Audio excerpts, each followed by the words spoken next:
Alors, bonjour à tout le monde. Je crois que tout le monde rentre un peu Bonjour. dans la salle d'attente.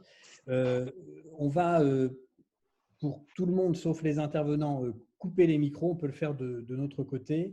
Et on va attendre 2-3 minutes que tout le monde arrive pour faire la présentation officielle.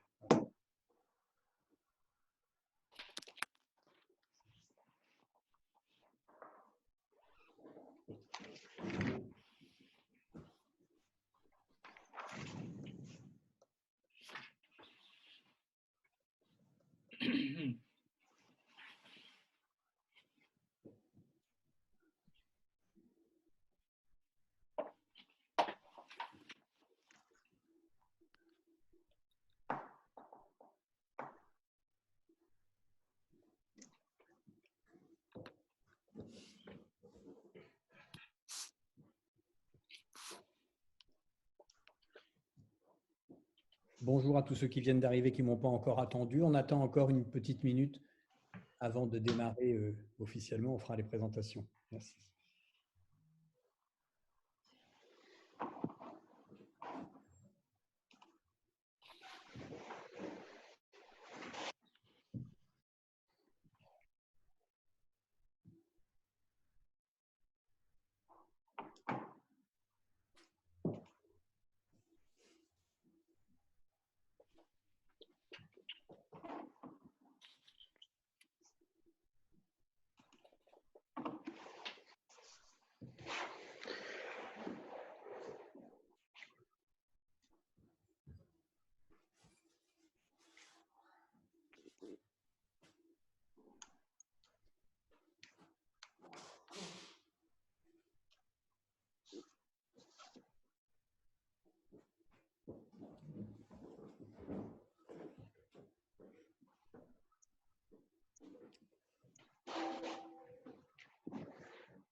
Bon, alors on va peut-être…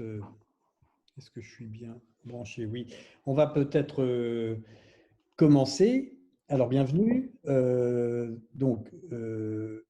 est dans une salle de réunion Zoom initiée par le Club de la presse et de la communication de Normandie et qui concerne la communication événementielle et on va essayer de discuter ensemble un petit peu de la situation de ce domaine. Moi, je suis Franck Dubois.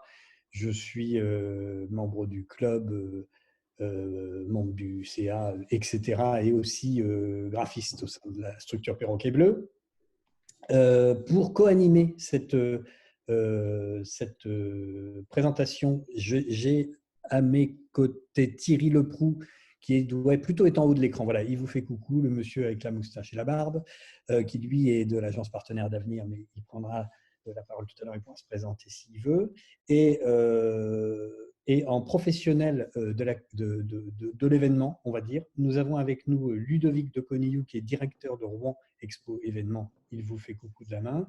On a avec nous Marion Tancrèze, qui est à Rouen Tourisme et Congrès, pardon, autrement appelé l'Office du tourisme de Rouen, et qui est en charge de l'aspect du service commercial.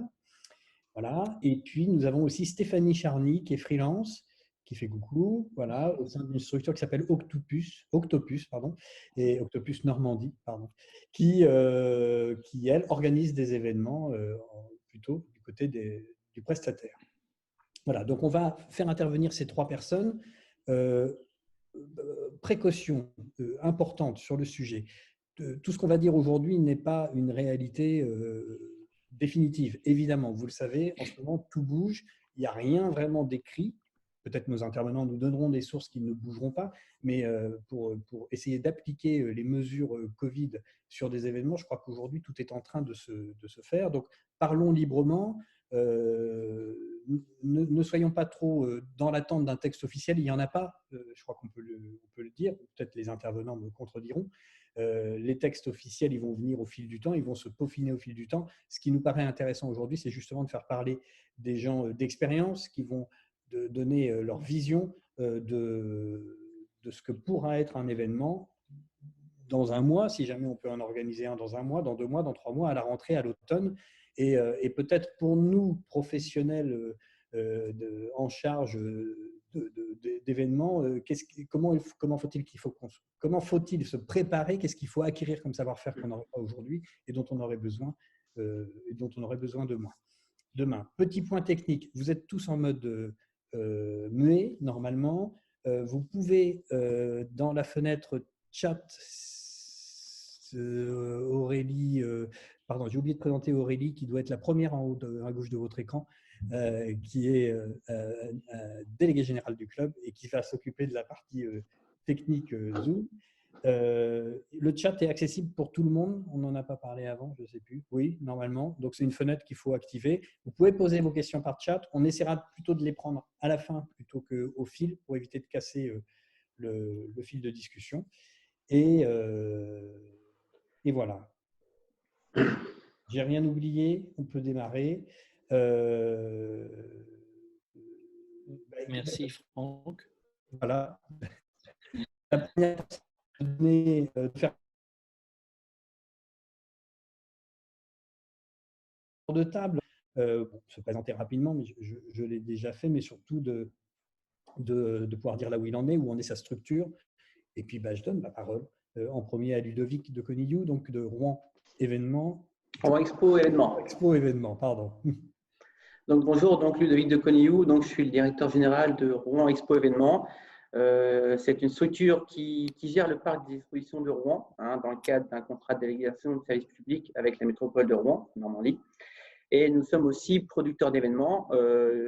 On produit 10 événements par an, dont le principal, donc l'événement majeur qui est la Foire internationale de Rouen. Vous avez aussi Creativa, Les Puces, Maison Déco, Salon Gourmand, Loisirland. Et je suis aussi président du Zénith de Rouen, qui est accolé au Parc Expo, dans le cadre d'une autre délégation de service public. Donc nous, on a été impactés dès le début par les premiers arrêtés ministériels. Quand on a eu la limitation, je parle pour le parc et le Zénith, quand on a eu la limitation de la jauge à 5000 personnes, au Zénith, on a eu des spectacles qui ont dû être reportés ou annulés s'il n'y avait pas de place en 2020. Ensuite, on a eu le deuxième seuil. Donc, entre 5000 et 1000, on a quand même réussi à accueillir un événement au parc. Ça a été d'ailleurs le dernier. Il s'agissait d'un événement que Stéphanie connaît bien, Emploi en scène, qui est un événement pour l'emploi des jeunes sur la région de la Normandie. On a dû mettre en place, donc c'était une première, des mesures pour rassurer la préfecture afin qu'ils nous autorisent à tenir l'événement. Donc, on a mis en place un système de limitation de jauge. À l'époque, on était avec une limitation à 5000, avec une fréquentation déclarée autour de 7-8 000 par jour. Donc, on a mis en place un système de comptage à un instant T avec une personne qui comptait le nombre de personnes qui rentraient, une autre qui comptait le nombre de personnes qui sortaient. Ça nous permettait à un instant T de définir combien de personnes on avait à ce moment-là. Donc, on a réussi à limiter la jauge. On est monté de mémoire avec les exposants à 2000 à un instant T. Donc, ça prouve que les gens ne restent pas toute la journée, qu'ils restent en gros entre 2 et 3 heures. Il y avait la diffusion de messages, les messages qu'on entend sur le coronavirus avec tous les gestes barrières, nettoyage des sanitaires approfondi avec une permanence accrue, mise en place de distributeurs de gel hydroalcoolique. Donc ça, c'était le dernier événement qu'on a pu accueillir au parc. Ensuite, il y a eu donc, la jauge à 1000 qui a commencé jusqu'au 15 avril à limiter fortement les événements qu'on accueillait au parc. Et ensuite, après 2 jours après, on est tombé sur une jauge à 100. Et juste derrière, on a eu le confinement qui est tombé de mémoire le 17 mars. Donc, depuis le 17 mars, la grande majorité des personnes qui travaillent au parc et au Zénith sont en chômage partiel, hormis quelques personnes comme moi et les services administratifs. Quelques personnes continuent de travailler en télétravail pour les événements qu'on produit et aussi pour les événements d'accueil. Nous sommes adhérents d'une fédération qui s'appelle UNIMEV, Union des métiers de l'événement, qui travaille fortement auprès du gouvernement pour avoir déjà d'une part des aides et d'autre part pour définir un protocole avec le gouvernement qui nous permettrait de pouvoir accueillir des événements à partir du 1er septembre. Oui, je vous arrête, Ludovic. On parlera peut-être de ça un petit peu plus tard, après l'état des lieux qu'on essaie de faire avec chacun. Merci. Je donne la parole à Marion pour nous expliquer un petit peu l'Office de tourisme et Rouen Tourisme événement. Et congrès. Ouais, il y a plein de noms, mais c'est l'Office du tourisme de Rouen, ce sera plus simple. Voilà. Après, il y a deux parties effectivement pour lesquelles moi je viens d'arriver à l'office. Je suis arrivée en janvier puisqu'avant j'étais adjointe de l'hôtel de Bourteroule pendant 10 ans, donc un hôtel 5 étoiles place de la Pucelle. Et donc je suis arrivée en janvier et le confinement le 14 mars, pour nous à l'office, où on a fermé l'office le 14 mars, en tout cas au niveau de l'accueil de touristes. Donc, au niveau de l'office, moi, je suis en charge de toute la direction commerciale, donc la direction MICE avec le bureau des congrès et la direction loisirs, donc ce qui concerne tout ce qui est visite et séjour et circuit en Normandie et plus précisément sur Rouen. Donc, aujourd'hui, vous avez tout suspendu? On a tout suspendu pour plusieurs raisons. La première, c'est que nous, la première vague, comme le disait Ludovic, nous aussi, ça a été assez rapide. C'est que nous, on a eu toutes les annulations de tous les tours opérateurs étrangers, évidemment. Donc, tout ce qui était visite, séjour, surtout dans un premier temps, toutes les personnes asiatiques et ensuite toutes les nationalités derrière se sont enchaînées. Donc, dans un premier temps, nous, ce qu'on a géré, c'est vraiment l'annulation sèche, et que ce soit des tours opérateurs dans tout ce qui est loisirs, donc ensuite les associations et ensuite toutes les entreprises pour tout ce qui était séminaires et les mariages pour les particuliers, puisqu'il n'y avait même plus non plus la possibilité de se marier ou de baptême à cette période-là. Donc nous, on a été obligés de tout fermer. Donc, nous, le service commercial, donc à part moi, tout le service commercial a été arrêté à partir du 14 mars, puisqu'après, s'en est suivi la fermeture des musées, de la cathédrale et de tous les autres sites. Donc, de toute façon, on ne pouvait même pas proposer d'offres de rattrapage. Et en plus, comme le disait aussi Ludovic, c'est que nous, on fait partie, l'Office du tourisme, on dépend aussi de l'hôtellerie-restauration, on est dans le même secteur d'activité. Donc, tout ça va être vu courant mai pour des décisions au niveau de mai. Les musées, c'est pareil. Donc, tant qu'on n'a pas ces dates de réouverture, on ne peut pas faire d'offres à nos touristes et clients. Oui. Une arrivée en douceur donc à l'Office de tourisme. Voilà, exactement. Je donne la parole à Stéphanie Charny, donc Octopus One Normandie. Ouais, Octopus Normandie Events. Donc ça fait One en petit. C'est très long. On va y arriver, mais c'est pas grave. Stéphanie Charny, ça me va très bien. Donc moi j'ai créé mon agence il y a un peu plus de 18 mois maintenant, donc d'où le clin d'œil de Ludovic tout à l'heure pour le salon Emploi en Seine, puisque j'ai fait mes armes au parc pendant 16 années. J'étais au parc des expositions de Rouen et les 12 dernières à la location du parc et à l'accompagnement des organisateurs, aussi bien organisateurs de salons que de manifestations d'entreprise pour les aider à organiser leur événement. Donc aujourd'hui, j'ai créé mon propre métier qui est de travailler auprès des entreprises et maintenant avec le Covid, plus près des prestataires pour l'organisation des événements, et j'ouvre également mon expertise auprès des particuliers pour leurs événements privés.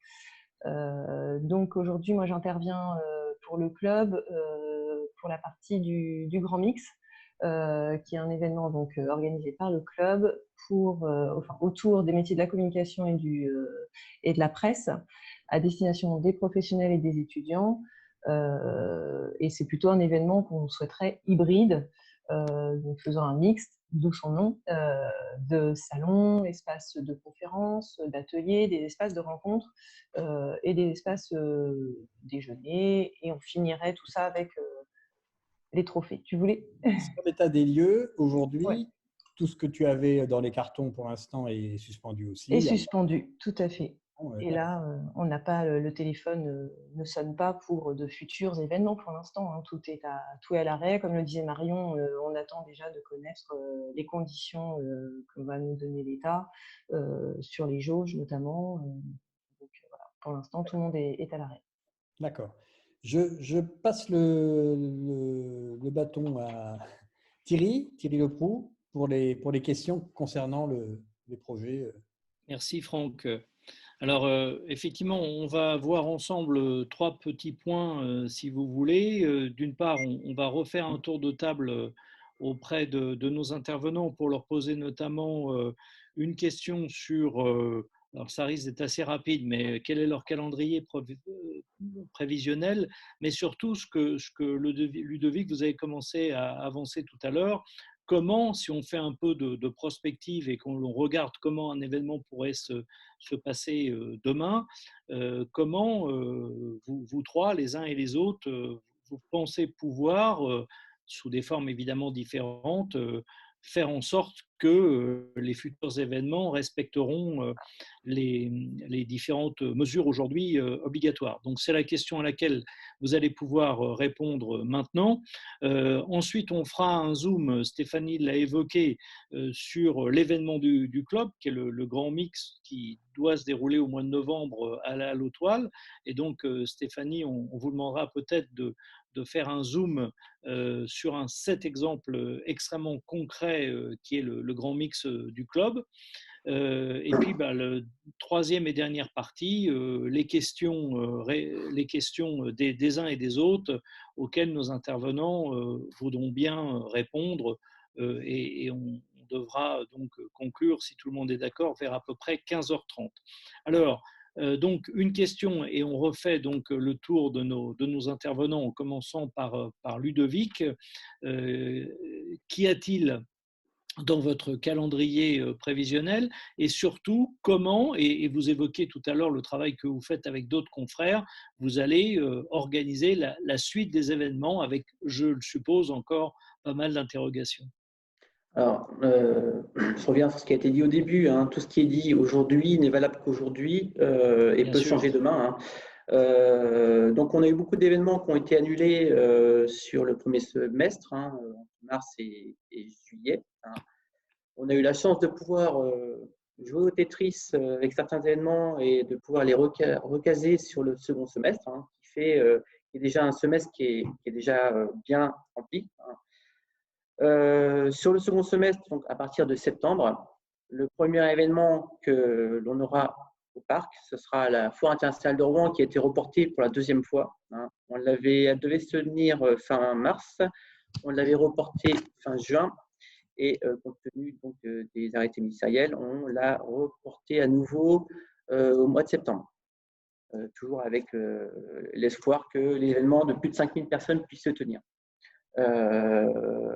À cela s'ajoutent d'autres événements grand public, hein, le Salon de l'Auto, Creativa, Salon Gourmand en novembre, un peu plus tard. Hein, mais la situation qu'on aura pour moi en septembre, ce sera la même qu'on aura en octobre, novembre, décembre, janvier, février, mars, avril. Tant qu'on n'aura pas trouvé de remède ou de vaccin, on aura la même situation en septembre ou en avril de l'année prochaine, à mon sens. Hein. Donc, avec notre fédération, qui travaille très fortement sur la mise en place d'un protocole sanitaire qui sera présenté au gouvernement pour les rassurer et aussi aux différents préfets pour les rassurer sur la bonne tenue de nos événements.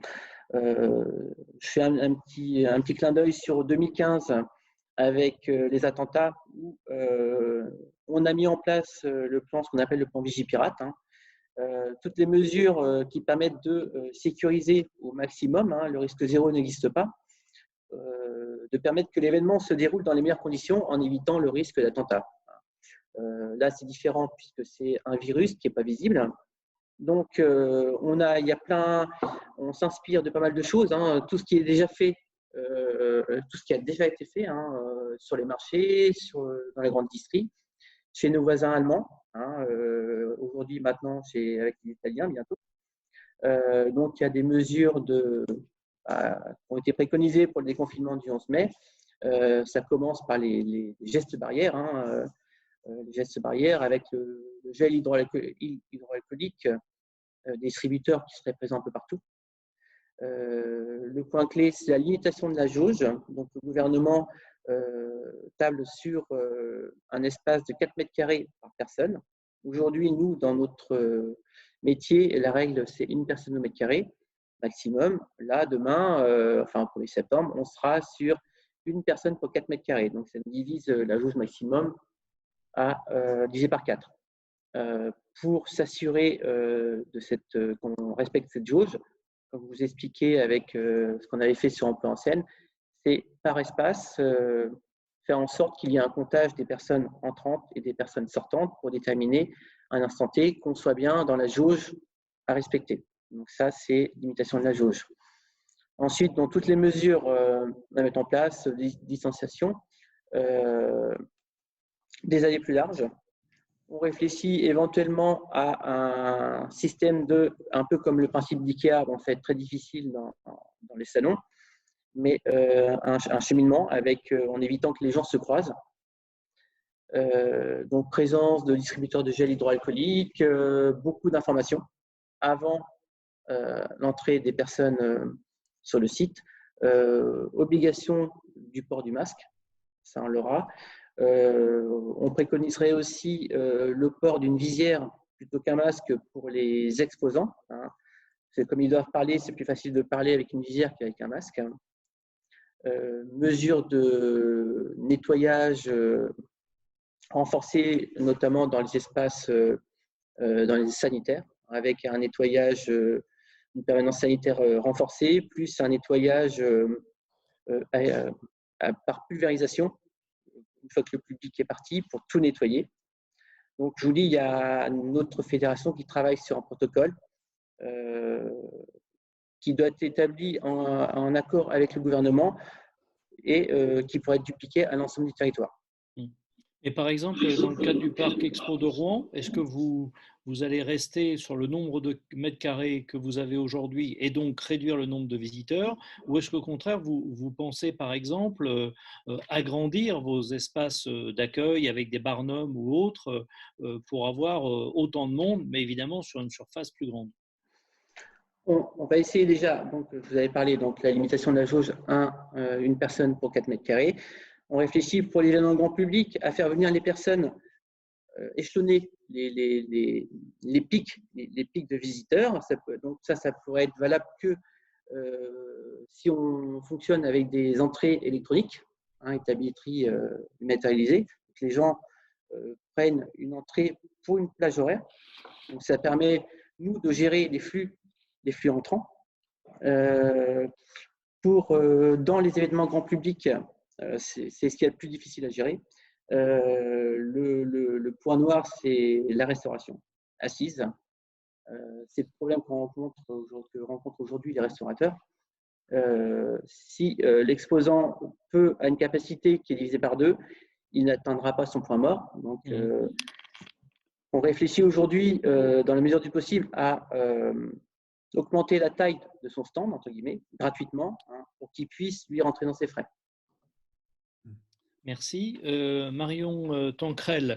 Juste oui, vas-y, Franck. Ce chiffre de 4 mètres carrés, est-ce que vous pensez qu'il va évoluer ou est-ce que vous pensez qu'il va être la norme future pour le deuxième semestre, y compris en cas d'évolution du… Est-ce qu'au sein de la fédération, vous avez évoqué Alors, avec la fédération, on avait évoqué la semaine dernière, c'était vendredi dernier, il tablait entre 3 et 5 mètres carrés. Là, ce qui est sorti aujourd'hui, c'est 4 mètres carrés. Donc, je pense qu'on restera sur cette jauge. Et on aura, comment dirais-je, Par contre, c'est sur la surface nette. Je vous explique. Quand vous avez un espace de, par exemple, 6000 m², il y a à peu près 2/3 qui sont des allées, hein, et 1/3 qui sont des stands. Et donc, la jauge maximum sera sur la surface nette, c'est-à-dire sur 2/3 de l'espace. D'accord. C'est sur les espaces libres, hein, si vous voulez. Là où il y a les flux de personnes. C'est là où on doit avoir 4 m². Voilà. Oui, d'accord. Donc, ça peut être fait aussi avec des pointillés sur le sol, hein, mais… Merci. Marion Tanquerel, sur les perspectives et comment Alors, est-ce que nous, vous c'est un avez petit peu différent par rapport à l'Office du tourisme. Il y a 2 perspectives. Nous, il va falloir qu'on repense toutes nos offres dans la globalité. C'est-à-dire qu'on va avoir une partie, si vous voulez, accueil du touriste, du public, qui va avoir les mêmes contraintes que ce que vient d'expliquer Ludovic, c'est-à-dire le mètre de séparation et les 4 mètres de circulation. Donc, il faut qu'on repense effectivement au niveau de l'accueil de l'office pour mettre tout ça en place avec les gels, les masques, etc.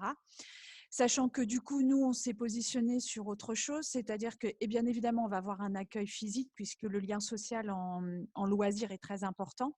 Mais par contre, on va énormément renforcer tout le côté digital, qui va nous permettre du coup de diffuser beaucoup plus d'informations en prenant moins de risques. Donc ça, c'est la partie vraiment pour l'accueil du public. Et puis, le rôle de l'office aussi dans un deuxième temps, ça va être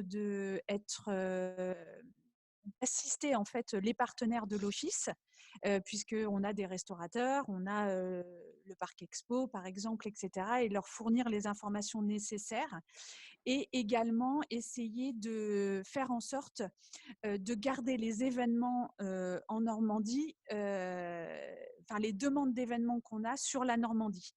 On a une aide de l'attractivité qui va mettre en place, qui a mis déjà en place une plateforme où certains parcs expo, plus des hôtels, plus des offices du tourisme, ou par exemple, si nous, on n'a plus la disponibilité sur notre territoire de faire l'événement, c'est de le renvoyer ailleurs en Normandie pour essayer de perdre le moins possible d'événements sur la Normandie. Donc, c'est-à-dire que, j'en sais rien, je vais prendre l'exemple puisqu'il y a le Parc Expo de Rouen. Le Parc Expo de Caen n'a pas la disponibilité par un événement, et bien, il va aller mettre son événement sur la plateforme, et du coup, le Parc Expo de Rouen sera au courant et pourra postuler si lui a la disponibilité. C'est vraiment pour sécuriser et faire que les événements ne partent pas dans d'autres régions. Donc ça, c'est aussi un point sur lequel on travaille. Et tout ce qui est étranger, on est en lien proche avec Atout France, où on fait des réunions à peu près toutes les 3 semaines pour faire le point en fait sur la situation pour les étrangers. Donc ce qu'il va falloir déployer pour les offices, c'est des messages de sécurité sanitaire auprès des tours opérateurs étrangers. Donc, ça ne reviendra pas tout de suite, hein. Là, je ne suis pas sur 2020, mais on parle sur 2021, en espérant que ça revienne sur 2021 par rapport au public étranger. Mais il va falloir vraiment mettre en avant qu'en Normandie, et notamment à Rouen, toutes les structures ont bien mis en place toutes les règles sanitaires qui seront définies pour chaque secteur, et que le touriste se sente en sécurité de venir en France et notamment à Rouen, parce que tout ça est en place et bien géré. Est-ce qu'on peut dire aussi, pour que les touristes, qu'ils soient français ou étrangers, mais surtout français, reviennent, il faut finalement que tout se débloque en même temps, c'est-à-dire faut que, par exemple, des musées puissent réouvrir, mais également qu'il y ait des hôtels et des restaurants. Exactement. Alors, il y a, je crois, aujourd'hui 5 hôtels et une chambre d'hôte qui accueillent du public à Rouen. On parle d'une ouverture possible le 2 juin. Des hôtels. Ça dépend. Pour, par exemple, moi j'ai des informations, alors comme le dit Ludovic, c'est les informations qu'on a à l'instant T. Effectivement, là, il y a 5 hôtels d'ouverts sur Rouen. Certains sont en partie réquisitionnés pour les pompiers et la préfecture qui ont besoin de reloger des gens, hein, puisqu'il y a des gens qui ont besoin d'être relogés, notamment en cette période. Et c'est surtout du public, on va dire, professionnel. Ce n'est pas du loisir. C'est vraiment des gens qui viennent travailler sur Rouen et qui ont besoin d'être logés. Donc, pour certains, comme le groupe Accor, il y a certains hôtels qui ne sont pas des hôtels loisirs, donc ils rouvriront qu'en septembre et pas avant. Pour d'autres qui sont plutôt basés sur le loisir, certains vont ouvrir fin mai, quand on aura l'accord du gouvernement, et d'autres, ce sera mi-juin, voire fin juin. Donc, ça va vraiment dépendre du public que l'hôtel a l'habitude de recevoir. Et là-dessus, on a aussi une aide du CRT et de l'attractivité. On est en train de travailler donc sur l'après-confinement pour que, effectivement, le loisir reste en Normandie. Donc, comme vous disiez, il n'y a pas que les étrangers, il y a aussi, et c'est là-dessus surtout qu'on va mettre le paquet, c'est sur le touriste normand reste en Normandie et à proximité, puisque là, on est sur 100 km. Donc ça va peut-être changer aussi, ça va peut-être s'agrandir, mais pour le moment, du coup, ça restreint la mobilité. Et donc là, il y aura une campagne vraiment très importante qui sera financée par plusieurs organismes pour vraiment mettre en avant la Normandie pour les Normands, donc tout ce qui sera mis en place par les différentes régions de Normandie. Merci. Vas-y. Question sur la salle de l'Office de tourisme de Rouen, Oui. La salle du premier étage, par exemple, pour être très concret. L'atelier, oui. Si on veut la louer aujourd'hui, qu'est-ce que vous nous répondez? Aujourd'hui, l'office n'est pas réouvert. Donc aujourd'hui, nous, on ne peut pas la mettre en location. Pour l'instant, pour être toute transparente avec vous, je la remets en location à partir officiellement du mois de septembre. Mais là, j'ai des demandes. Par exemple, on avait pas mal de mariages dans cette salle en avril-mai. Là, on a fait quelques reports sur début juillet, mais on ne sait même pas si ce sera possible. Donc, c'est sans garantie pour les personnes qui réservent, mais tout le monde est au courant, tout le monde suit l'actualité, donc les clients sont plutôt compréhensifs et vont plutôt dans le même sens que nous et font pas à pas et journée par journée suivant les informations que l'on a. Puisque les cérémonies et tout ça, on ne sait même pas si ce sera repris après le 11 mai.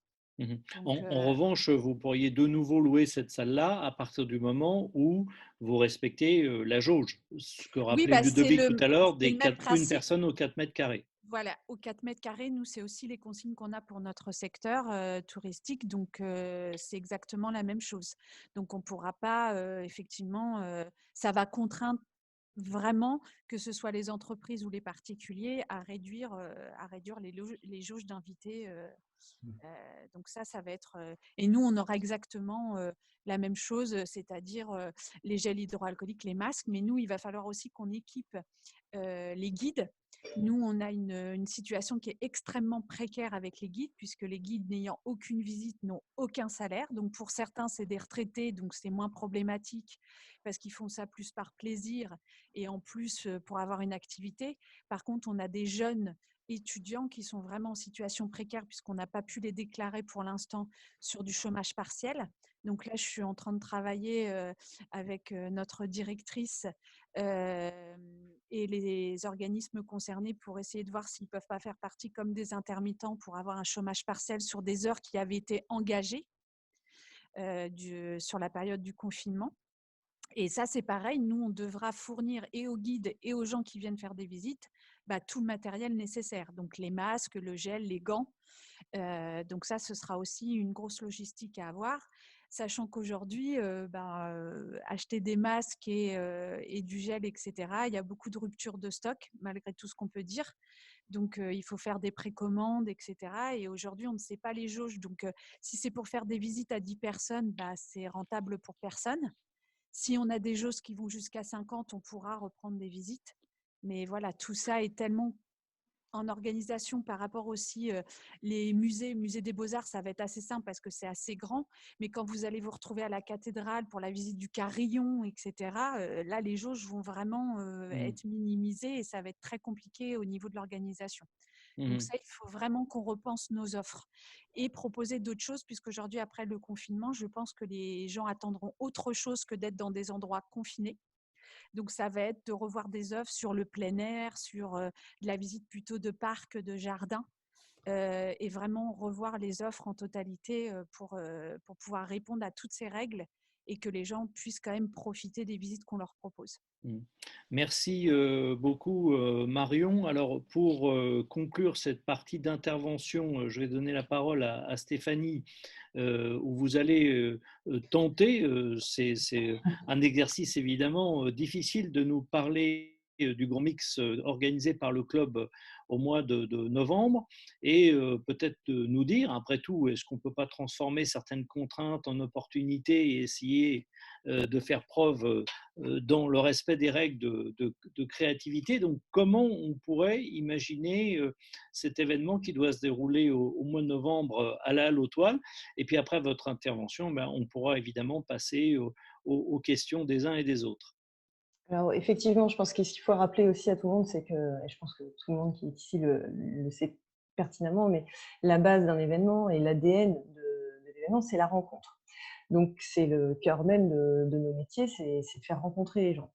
Donc là, la rencontre nous est interdite, clairement. Donc d'ici novembre, quels vont être les champs d'action qu'on va avoir à mettre en place pour pouvoir faciliter cette rencontre? Donc effectivement, le grand mixte reste quand même professionnel. Donc comme le disait Ludovic en début d'intervention, la problématique, elle est plutôt pour les salons grand public. Pour les événements professionnels, on a souvent un système d'inscription. Donc on a un système qui peut nous permettre quand même de gérer cette jauge.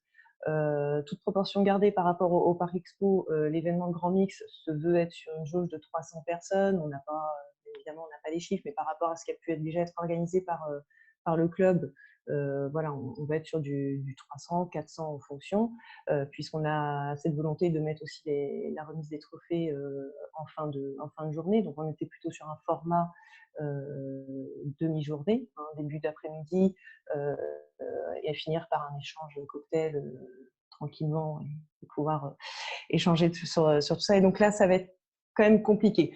Donc, ce qu'il va falloir qu'on prenne en compte, c'est quelles sont les attentes. Plus on va cerner les attentes aussi bien de nos partenaires que des visiteurs, on pourra y répondre aussi, soit par le biais du digital, mais le digital ne remplacera jamais la rencontre. Ça, c'est clair et net. Donc, ça viendra en fonction, ouais, ça viendra en fonction support des événements. Mais je pense qu'aujourd'hui, il ne faut vraiment pas fermer la porte à ce qu'on est en train de faire aujourd'hui, une grande réunion tous derrière nos écrans. Demain, ça peut être quelque chose qu'on peut aussi promettre à nos visiteurs, de revoir les exposants au travers de visio. Donc pour ça, il faut peut-être qu'ils viennent à l'événement pour avoir des codes et ainsi de suite. Enfin, il y a plein de choses à mettre en place pour faciliter cette rencontre à un moment donné. Donc voilà. Mais c'est vrai qu'un événement, comme on le dit depuis tout à l'heure, ça s'organise, et pour s'organiser, il faut qu'on ait quand même un cadre. Et aujourd'hui, on n'a plus de cadre, donc on ne peut plus organiser. C'est bien pour ça que tous nos métiers sont à l'arrêt, puisqu'on ne peut plus rien imaginer, puisque tout change tous les jours. Donc, bon, moi, je reste quand même assez optimiste sur novembre, sur cet événement, parce qu'il est quand même sur une jauge, encore une fois, qui va nous permettre de gérer. Donc, je pense que le Grand Mix aura bien lieu en novembre. Après, il reste la problématique de la salle. On n'a pas les contraintes de la salle. Est-ce que la Halle aux Toiles a elle-même ses problématiques de calendrier? Donc, comment tout ça va se passer, on ne sait pas. Donc voilà, beaucoup de questions, pas de réponses. Et je pense qu'il va falloir mener des enquêtes, des pré-enquêtes. On avait pour habitude sur des événements de faire des enquêtes de satisfaction. Là, je pense qu'il va falloir qu'on commence par des enquêtes d'attente, aussi bien sur des partenaires, donc des exposants potentiels. Qu'est-ce qui va faire qu'ils vont venir à cet événement-là, sachant qu'on peut avoir moins de visiteurs ou que les visiteurs ne vont pas rester longtemps et que la rencontre ne se fera pas comme prévu, ou est-ce qu'on peut promettre d'avoir des rendez-vous en face à face avec un respect des distanciations, avec notre espace, on avait prévu un espace de rencontre libre, mais pourquoi pas le transformer en espace de rencontre programmé. Voilà, ça c'est des pistes sur lesquelles il va falloir qu'on travaille, mais avec une enquête, je pense, à mener ouverte à tous. Ce serait effectivement pertinent. Alors, je vous pose la question, et je la poserai également à nos autres intervenants, mais vous pouvez aussi intervenir en direct. Mais on a des questions sur le chat de Claire qui pose la question: que pensez-vous des outils de salons ou d'événements virtuels en attendant, avec d'ailleurs une réponse de Thierry qui lui dit pourquoi pas, mais sur une période courte. Et puis, qu'est-ce qu'on fait des prestataires, des traiteurs et des intermittents? On revient au point qu'évoquait Ludovic tout à l'heure sur le problème de la restauration. Alors, qu'est-ce que vous pensez? Je vous pose la question, mais je vais la poser aussi à Ludovic et à Marion, d'événements virtuels. C'est une roue de secours pour moi. Aujourd'hui, les rencontres digitales, ce n'est qu'une roue de secours. On est des êtres humains et la confiance que nécessite les contrats qui peuvent déboucher, ou même les ventes, parce que les foires et salons, derrière, elles sont là pour… c'est le nerf de la guerre, elles sont là pour vendre. Donc, il faut établir ce lien de confiance. Et aujourd'hui, même si l'écran nous permet de capter la personne, bon, je n'ai pas fait des études d'anthropologie ou quoi que ce soit, mais je pense qu'il y a le non-verbal qui ne passe pas au travers de ces écrans. Et la rencontre permet ce non-verbal et le feeling. On le voit, ne serait-ce qu'avec les sites de rencontres, combien il y en a qui sont tombés amoureux à travers l'écran. Les jours où ils se sont vus en vrai, ça ne marche pas. Et je pense que voilà, et elle est là la différence entre les événements digitaux et les événements en présentiel. Et ça ne remplacera jamais. Pour moi, ça reste une route. Et puis tout le monde en aura peut-être aussi un peu soupé, effectivement, des visioconférences et des réunions téléphoniques. Et c'est très fatigant. C'est vrai. Alors, Ludovic, votre avis sur le virtuel? Alors, moi, j'ai découvert les salons virtuels en 2008. J'étais allé à une formation à Paris sur le Web 2.0, où il y a un intervenant qui était venu nous faire la démonstration de son salon virtuel en disant demain, votre événement est mort. Demain, vous êtes mort. On va vous remplacer. On est en 2020, donc plus de 10 ans après, on est toujours là. Moi, je parle pas de salon, je parle de rencontres style congrès. Quand on va au congrès, on n'a qu'une envie, c'est de se rencontrer, d'échanger physiquement. Physiquement. C'est pas la même chose que d'aller sur un Zoom ou un Teams où j'en fais régulièrement. Et c'est vrai que c'est pas convivial. C'est pas convivial. Il n'y a pas de même échange. Oui, puis pour moi, c'est quelque chose qui viendrait en complément ou en dépannage, mais pas en remplacement. Merci. Marion, votre avis sur le virtuel? Un petit peu le même avis, et puis d'autant plus nécessaire, nous, dans le tourisme, où il y a un lien social qui est extrêmement important à établir avec, que ce soit le touriste pour le rassurer sur sa venue, etc.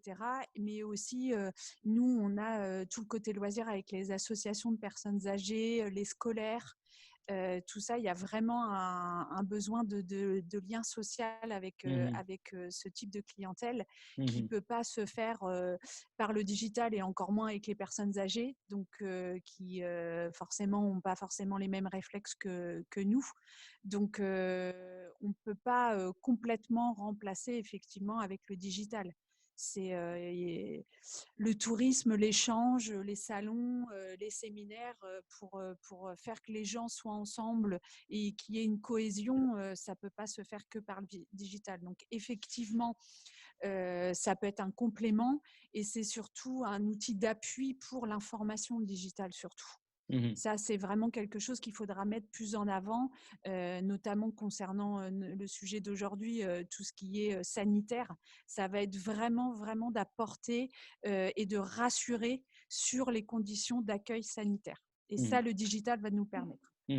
Mais c'est vrai que par rapport au digital, on le voit avec un musée, on peut visiter un musée à travers un écran d'ordinateur, mais évidemment, il n'y a pas du tout la même émotion que lorsque l'on voit les tableaux en direct.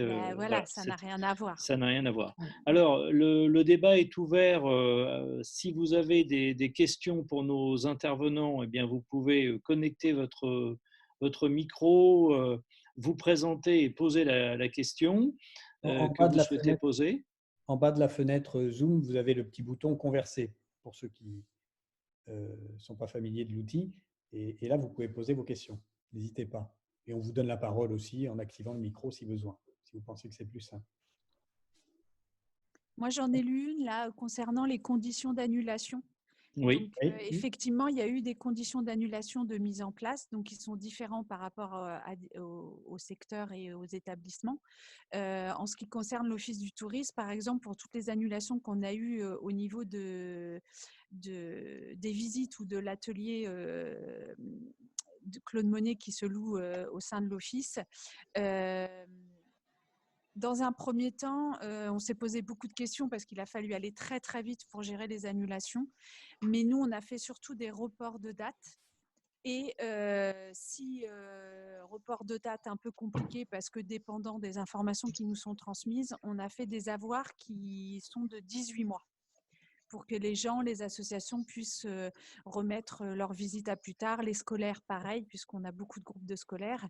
Et puis, au niveau des séminaires, c'est autre, puisque aujourd'hui, les entreprises, eux, ont tout annulé sans report précis, puisque je pense que les entreprises aujourd'hui qui vont réouvrir seront pour certaines en difficulté et que le rassemblement par le séminaire ne va pas reprendre tout de suite.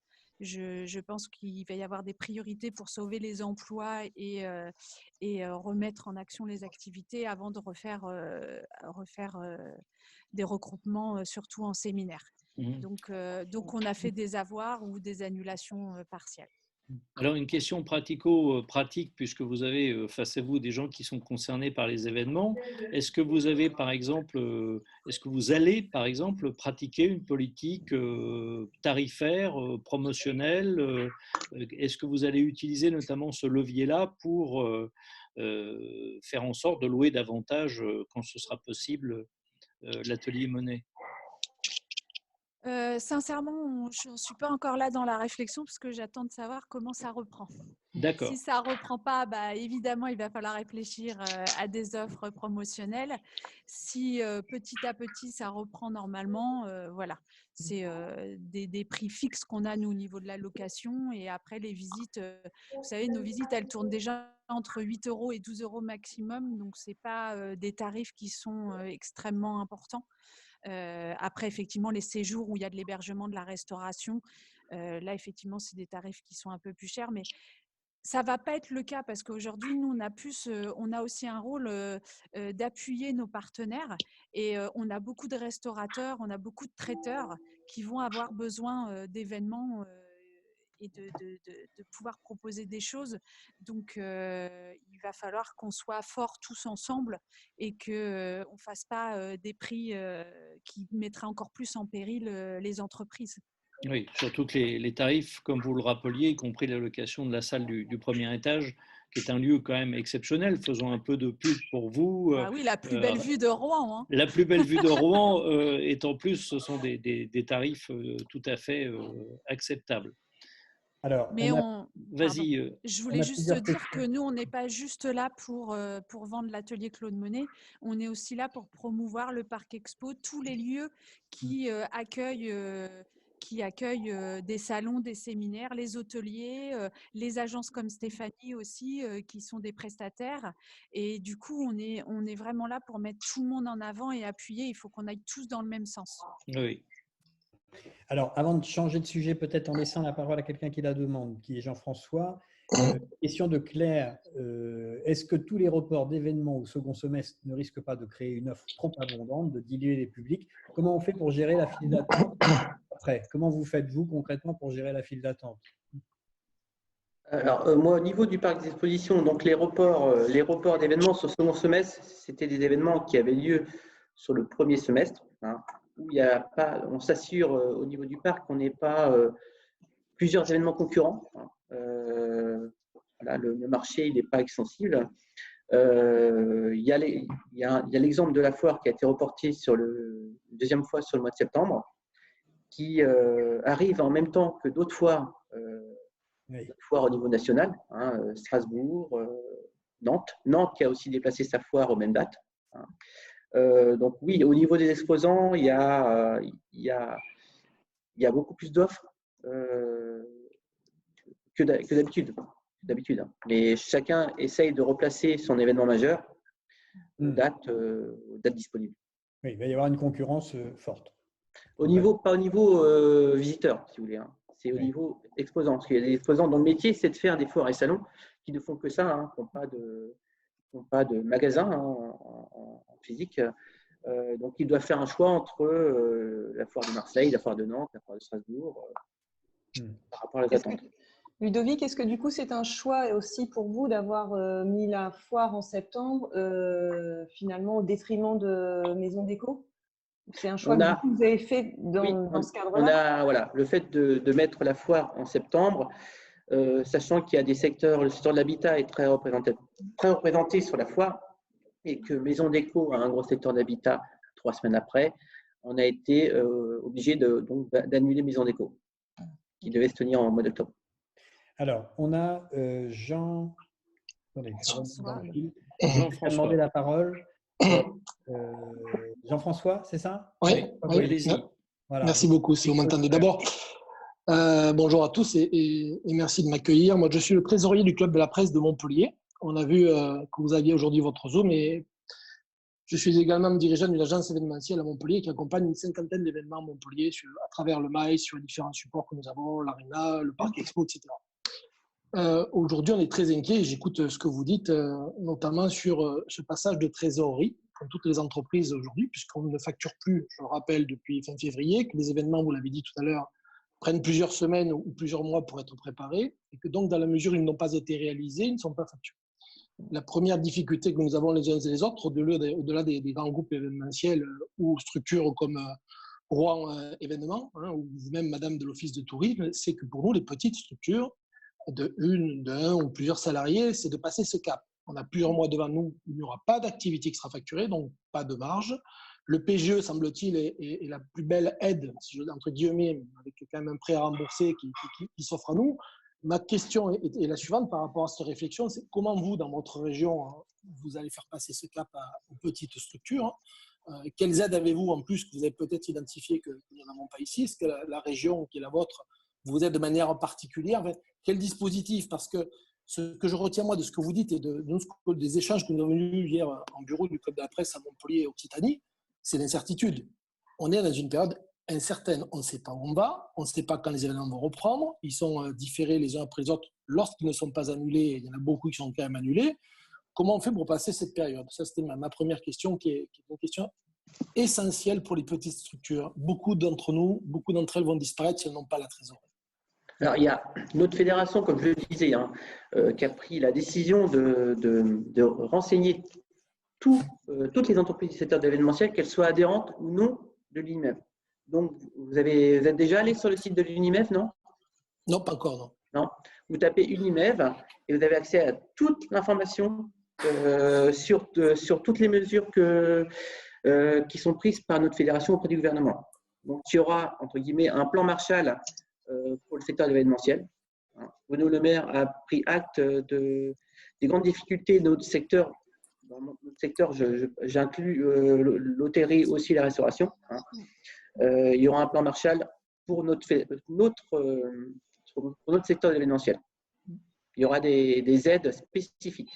Il y a l'UMI aussi qui participe à cette négociation et qui remet aussi sur le site, alors je ne sais pas, à Montpellier, ça c'est l'UMI du 76 où nous on a les informations, mais je pense que ça doit être la même chose pour Montpellier, donc pour le secteur hôtelier, etc., où ils remettent toutes les aides possibles et qui vont être débloquées pour toutes les entreprises du secteur. Et après, au niveau, nous, de la région de Rouen, il y a plusieurs types de réflexions qui sont encore en cours auprès de la région, de l'attractivité. Oui, c'est en cours pour moi aussi. C'est arrêté. Tout ça, c'est vraiment en réflexion. Et il y aura effectivement peut-être des nouvelles aides ou des nouvelles choses qui vont être mises en place. Mais ça, on n'a pas encore le rapport final. Merci. D'autres questions? Est-ce qu'il y a d'autres questions? Alors, simplement, Marianne, qui réagissait sur ce que vous disiez tout à l'heure, Marion, concernant la préférence régionale, telle que vous l'exposiez. Je pense que ça, c'est une piste très intéressante la région. pour la région, c'est-à-dire cette logique un peu de solidarité et de dire comment, au poste que vous avez, on peut effectivement et aider finalement les acteurs régionaux. Alors, ça ne règle pas le problème pour Montpellier, mais en tout cas, pour la Normandie, effectivement, voilà, c'est intéressant de jouer cette carte-là. Il y a plusieurs pistes. On est vraiment, on se rencontre toutes les semaines avec le CRT, l'attractivité, les différents offices, l'office du Havre, de Deauville, le CID. Enfin, on est plusieurs à se voir assez souvent sur cette même application. Par exemple, l'Office de la Manche, ils ont une idée qu'ils vont mettre en place et nous, on est en train d'y réfléchir sur Rouen pour faire marcher, pour que les gens restent en Normandie et dépensent dans nos commerces normands. C'est peut-être de faire des bons cadeaux de 10 € à dépenser uniquement. Donc, quand vous allez aller dans un restaurant ou un commerce rouennais, eh bien, vous allez pouvoir bénéficier d'une réduction de 10 € avec ce bon cadeau. Donc ça, dans la Manche, je sais que c'est quelque chose qu'ils vont mettre en place. Et nous, au niveau de Rouen, on a trouvé que l'idée était vraiment très, très bonne.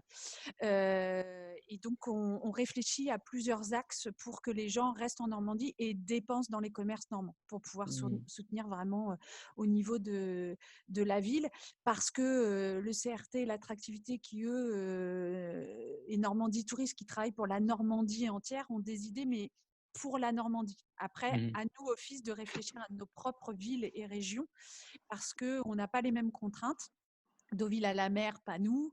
Enfin voilà, il va falloir qu'on mette des axes différents, qu'on réfléchisse à des solutions pour vraiment être un support et une aide aux Rouennais. Et c'est exact que l'attractivité de Rouen fait aussi, enfin les commerces font partie de l'attractivité de Rouen. Ah oui. Et si demain il y a une case sur deux qui est vide dans une rue, c'est évident que ça ne va pas faciliter. Donc il faut aussi inciter tout le monde à dépenser dans les commerces de proximité et un peu moins sur Amazon. Y a-t-il d'autres questions?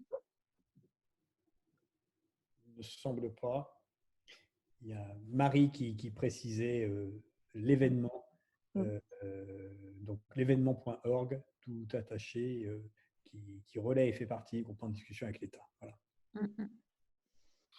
Écoutez, s'il n'y a pas d'autres questions, Franck, si tu en es d'accord, on va pouvoir remercier nos intervenants, Ludovic, Marion et Stéphanie, et remercier tous nos participants. Exactement. Alors, c'était une des premières pour le club de ces réunions Zoom. C'est pas la dernière, évidemment. Le club s'adapte aussi. Et on va essayer de faire vivre ce club tout au long des semaines à venir au travers de ce type de réunion. Pour ceux que ça… Alors, on reviendra peut-être sur la communication événementielle en fonction de l'évolution, notamment des pratiques, du juridique, etc. Peut-être pour refaire des points pour aider tout le monde dans ces démarches individuelles. Voilà, merci à tous. Faire peut-être la promo, voilà, je t'en prie. Il y a une autre réunion qui est sur le Paris-Normandie, pour ceux que ça intéresse, une réunion un peu de témoignages et de perspectives, notamment avec l'intervention de Jean-Marie Charon, qui mettra un peu la situation du Paris-Normandie dans sa perspective nationale, et aussi des témoignages de gens qui utilisent le Paris-Normandie au jour le jour. Et voilà, c'est demain, je n'ai pas l'heure… À 17h. 17h, voilà. Et ça sera sur le même principe, Aurélie, je ne me trompe pas, je ne dis pas de bêtises. Ça sera sur le site et le Facebook du club d'ici. Pardon Franck, j'étais en train d'écrire sur le chat qu'il ne fallait pas que nos adhérents hésitent à nous faire passer des idées de sujets qu'ils voudraient voir traités dans ce même type de réunion. Voilà. Et effectivement, demain, 17h, mais ça sera ouvert largement et on pourra le suivre sur le Facebook du club, comme tu le disais. Le Zoom sera réservé aux intervenants qui viendront. Si vous voulez être à l'initiative, n'hésitez pas non plus. C'est un club qui est très ouvert et les adhérents peuvent prendre la parole et se mettre en action. Il n'y a pas de problème. L'abonnement a un abonnement Zoom maintenant qui permet de faire ce type de choses. Merci beaucoup. Merci à tous. Merci. Bon courage. À bientôt. Merci. À bientôt. Au revoir. Au revoir.